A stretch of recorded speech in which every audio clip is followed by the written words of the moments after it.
Crawford, man, I always take the time and express to you out there who are watching in the boxing world that no matter what you do, no matter what sport you're a part of, and no matter what business you're a part of, no matter what it is you do, there are levels to that game.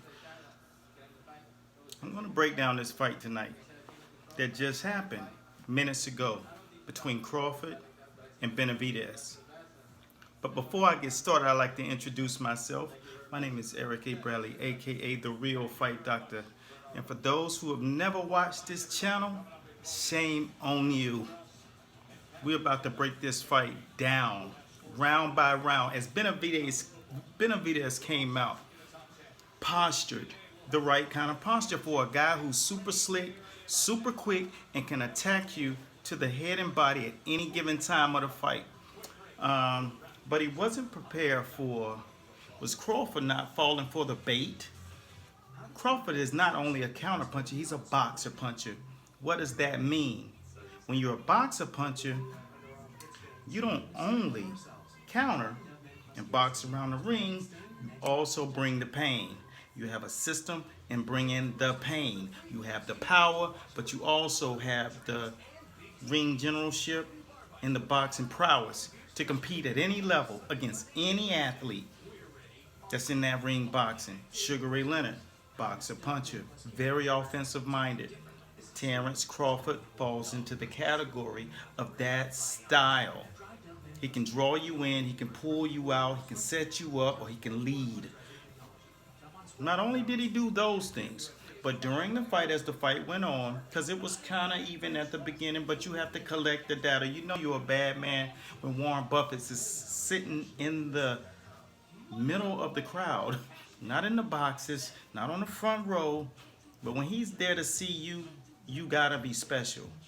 Jerry Jones goes to see Earl Spence when they're at Dallas Stadium, and Warren Buffett came to see Bud Crawford. And Bud Crawford took it to the next level as the fight went on. The fight during the week, the heat was consistently going up higher and higher as the days go on. But one thing you must note, whenever you're a fighter, you're going to be put in a position where one day you have to walk that you're talking. Conor McGregor, Khabib Nurmagomedov. This is a key point.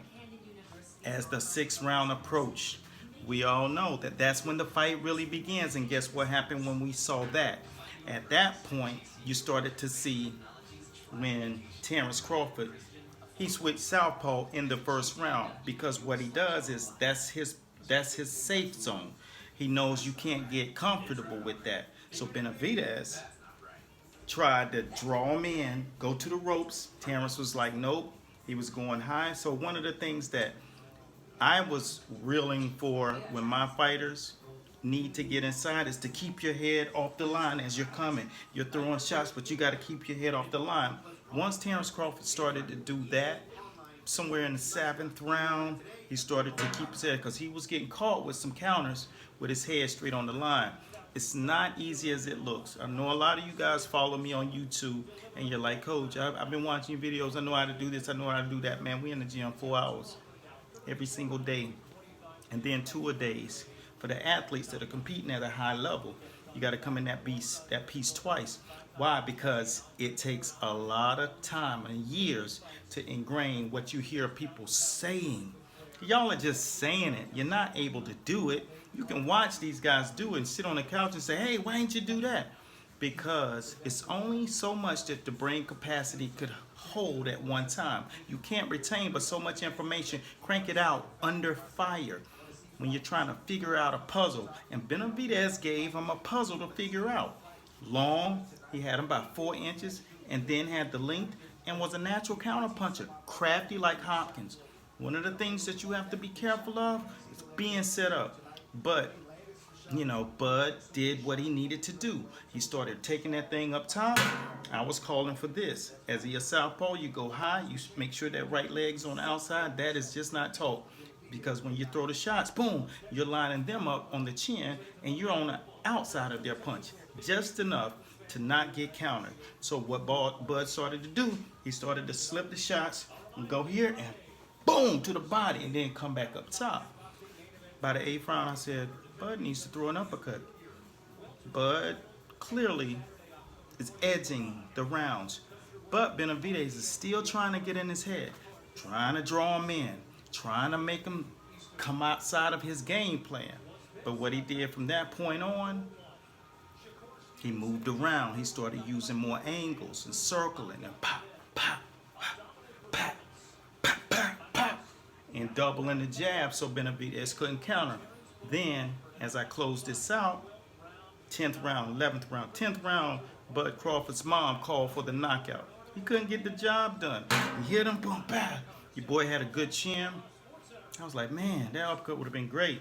So the 12th round was happening, and they were going toe to toe, verbally more than anything. Benavidez once again trying to draw Crawford to the ropes, and then they just went at it, and Crawford just threw the jab, and boom, all of a sudden, Benavidez threw the uppercut, and Crawford just slipped out right outside him, boom, and was about to throw the hook, and boom. And Benavidez's neck nearly snapped around like the Exorcist and did a flip. Knocked him out, dropped him, gave him an 8 count. He didn't get up to the count of 8. Then it was like 15, 20 seconds to go. Crawford went over there and gave him the business. Because when it's all said and done, you can talk and talk and talk at the weigh-in, through the week, through social media. You guys instigated, but at the end of the day, you're going to have to come and get that smoke. And Crawford closed the deal, stopped the fight, knockout. It's a lesson learned. This is what the sport of boxing offers, I must say. With his big head the big head behavior that Benavidez has showed all week, he did show sportsmanship after the fight. Excuse my French, I'm from France, you know it. He gave it up to Crawford, but he also gave it up to himself, saying, hey, he didn't know I was going to be this good. But he was decent. You know what I'm saying? He could beat an average guy. But there are levels to this game. Like I said at the beginning of this post, you can talk it, but when you go up in there and 13,000 screaming for the other guy, and the other guy can really, really do what they think he can do, then that could be a problem. Like I said before, this game, there are levels to it, and you can't get up off the couch and do it. So that's all I got for right now. But if you're learning or if you're coaching and you really got to get that book on how to do it the right way, or assist yourself in getting it to that point where you're walking down that aisle, man, you got to do the study and you got to do the homework. Click the link down there in that description, because that's what we do. We educate the fighters. We in this game to do the thing the right way. The process, you can't escape it. That's why people like Warren Buffett are sitting at ringside watching Bud Crawford. I'm out of here right now. But before you go, if you appreciate it and like this post, simply like it, subscribe, and hit the bell for the notifications when we're giving you that knowledge. It's the best on the market, and we keep it thorough. We out of here. Be blessed at God's speed. Fight World, stand up.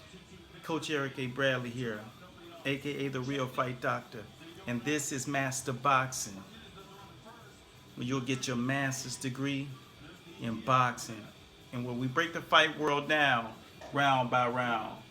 Subscribe, be blessed at God's speed. We out. Peace. Crawford, Benavidez, Smoker. Peace.